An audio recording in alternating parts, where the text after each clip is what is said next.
गांव के बाहर दरिया के किनारे एक छोटा सा घर था, मिट्टी और लकड़ी से बना हुआ, पर सुकून मगर गुर्बत की खुशबू लिए हुए। इसी घर में जाहिदा अपनी 2 औलादों और शौहर फरीद के साथ रहती थी। फरीद मेहनती आदमी था, लेकिन हालात ने इसकी सख्ती को तलखी बना दिया था। गुजर बसर मुश्किल थी, मगर जाहिदा हमेशा सब्र के साथ गुजारा करती थी। सुबह सवेरे उठकर चूल्हा जलाती, बच्चों का नाश्ता बनाती, घर साफ करती और फिर करीबी घरों में सिलाई का काम करने चली जाती। जाहिदा की जिंदगी में सुकून कम, जिम्मेदारियां ज्यादा थीं, मगर इसके दिल में एक अजीब सी मजबूती थी, वही औरतों वाली हिम्मत जो दुखों के बावजूद मुस्कुराहट का दामन नहीं छोड़ती। बच्चों को पढ़ाने की ख्वाहिश इसके दिल में सबसे बड़ी थी, लेकिन माली हालात उसके ख्वाबों को बार बार दबाते रहते। फरीद अक्सर थका हारा घर आता, कभी मूड ठीक होता, कभी गुस्से में। जाहिदा हर हाल में इसका ख्याल रखती, खाना गर्म करती, पानी रखती, और अगर वो गुस्से में कुछ कह देता तो खामोशी से बर्दाश्त करती। इसके लिए घर की शांति सबसे अहम थी, मगर अंदर ही अंदर वो रोज टूटती भी थी। एक शाम फरीद के चेहरे पर खास परेशानी थी। वो चारपाई पर बैठते ही बोला, जाहिदा, कल सरकार ने ऐलान किया है कि हमारी मजदूरी की जगह बंद हो रही है। अब पता नहीं काम मिलेगा या नहीं। ये सुनते ही जाहिदा का दिल धक से रह गया। रिस्क का एक ही जरिया था और अब वो भी जाने वाला था। अगले कई दिन दोनों मियां बीवी फिक्र में रहे। फरीद इधर अलिफादेर काम तलाश करता रहा, मगर कहीं काम नहीं मिला। उधार बढ़ने लगा, घर के खर्चे बढ़ते गए, बच्चों की जरूरियात पूरी करना मुश्किल होता जा रहा था।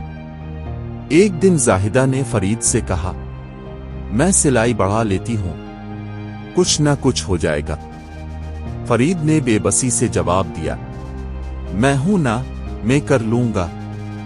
तुम इतनी थक जाती हो, मगर हालात का वजन किसी की बातों से कम नहीं होता।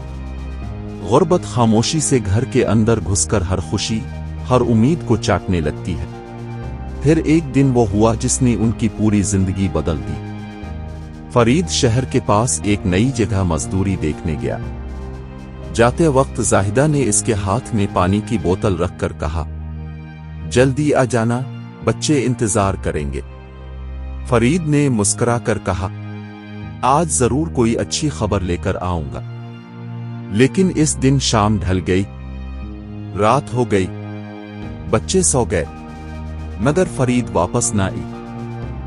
जाहिदा की परेशानी बढ़ती जा रही थी। वो गली में निकलकर बार बार अंधेरे रास्ते को देखती, शायद फरीद की कोई झलक नजर आ जाए।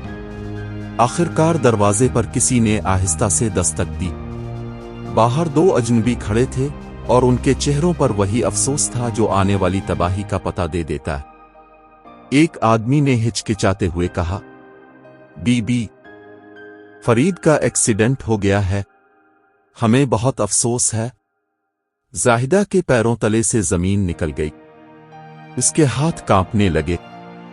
उसने दरवाजे के किनारे को पकड़कर खुद को, आंखों के सामने अंधेरा छा गया। लफ्ज उसके कानों में गूंज रहे थे, मगर दिमाग मानने को तैयार न था। कैसा एक्सीडेंट? वो तो ठीक था, आदमी ने आहिस्तगी से कहा। ट्रक से टक्कर हो गई थी, बचा ना सके। जाहिदा की पूरी दुनिया लम्हों में टूट गई। घर के अंदर बच्चे सोए थे, बेखबर, मगर जिस रात वो जागते तो उनकी जिंदगी हमेशा के लिए बदल चुकी थी। फरीद की मौत ने न सिर्फ घर की छत गिराई थी, बल्कि उम्मीद का आखिरी सहारा भी छीन लिया था। अब जाहिदा के सामने 2 रास्ते थे, या तो वो टूट जाए या जिंदगी का बोझ तन्हा उठाकर आगे बढ़े। रात भर वो रोती रही, लेकिन बच्चों के चेहरों को देखकर उसकी आंखों में आंसू खुश्क हो गए। वो जान गई कि अब वही माँ भी है और बाप भी, और यहां से इसकी जिदोजहद की असल कहानी शुरू होती है। आगे क्या होता है? क्या जाहिदा अकेली जिंदगी का बोझ उठा पाएगी? क्या वो अपने बच्चों को भूख से बचा सकेगी? ये सब पार्ट 2 में, जहां असल दर्द, اصل جدوجہد اور حقیقت کا سامنا شروع ہوگا۔